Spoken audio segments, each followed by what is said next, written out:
Por falar em distopias, a minha segunda sugestão de leitura para o mês de agosto é regressar ao clássico de Thomas More, publicado em 1516 e já com várias traduções entre nós, mas quero destacar a edição da Book Builders, traduzida por Berta Mendes e Helder Guegués, por contar com uma excelente introdução de Miguel Morgado, que, como quase sempre acontece com as boas introduções, deve ser lida no final.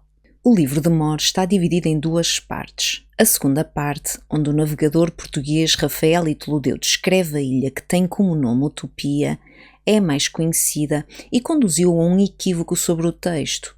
Como Iteludeu defende que a sociedade justa depende da abolição da propriedade privada e do dinheiro, Thomas More acabou por ficar historicamente associado a esta posição.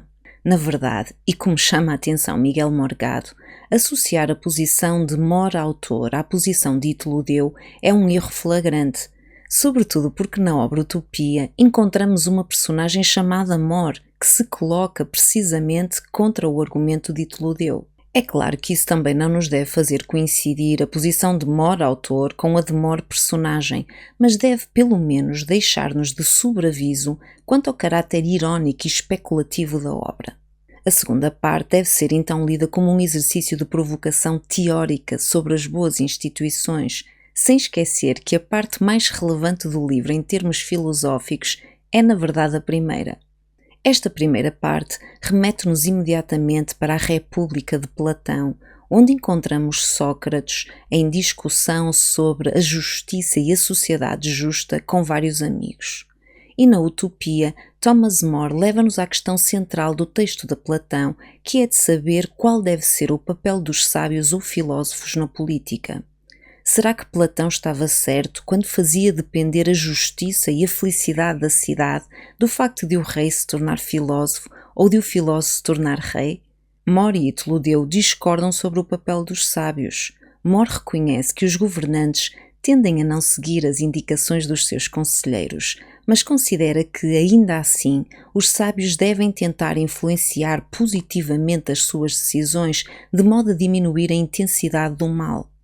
Já Iteludeu é mais radical. Para ele, os sábios não devem fazer qualquer tipo de cedência e devem, por isso, evitar a posição humilhante a que os governantes normalmente os condenam. O papel político dos sábios é uma questão central na tradição filosófica, mas que veio a adquirir um novo sentido com a época das luzes.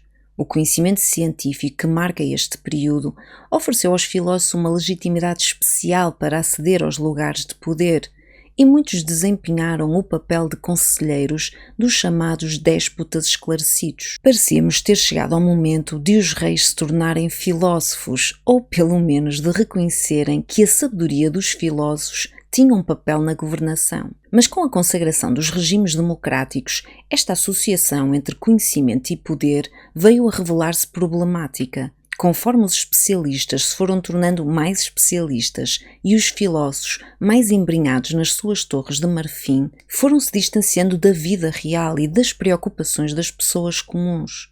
As últimas décadas do século XX foram assim marcadas por uma forte crítica à tecnocracia, ao poder exercido pelos técnicos e especialistas, e as primeiras décadas do século XXI têm assistido ao sucesso dos movimentos populistas que prometem devolver ao povo o poder de que se sentem afastados. A solução de Platão parece assim ser impossível em contexto democrático. Ela gera uma enorme dissonância entre, por um lado, as elites intelectuais e políticas e, por outro, as pessoas comuns que não se sentem refletidas nas agendas, valores e interesses impostos por aquela elite. Esta tensão tem conduzido a um descrédito da autoridade científica e à desconfiança perante as instituições de ensino, sobretudo quando a elite insiste em dizer às pessoas que elas estão erradas. Mais de 2000 anos depois, parecemos então encerrados na mesma dúvida. Qual deverá ser o papel político dos sábios? Deverão eles tentar implementar projetos utópicos ou deverão antes, considerando a imperfeição da natureza humana e do mundo, tentar diminuir a intensidade do mal e exercitar algum ceticismo quanto ao seu conhecimento?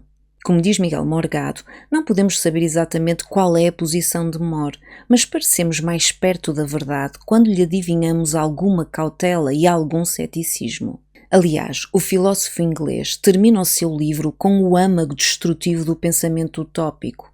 Aqueles que erguem orgulhosamente as suas utopias estão muito pouco dispostos a discutir as suas ideias. Afinal, as utopias serviriam para ser seguidas e implementadas e não para serem questionadas, o que também diz muito sobre a natureza humana. Quando achamos que encontramos a solução perfeita, não estamos interessados em reconhecer que essas soluções podem ter problemas ou limitações. A consequência será sempre distópica. É a nossa natureza.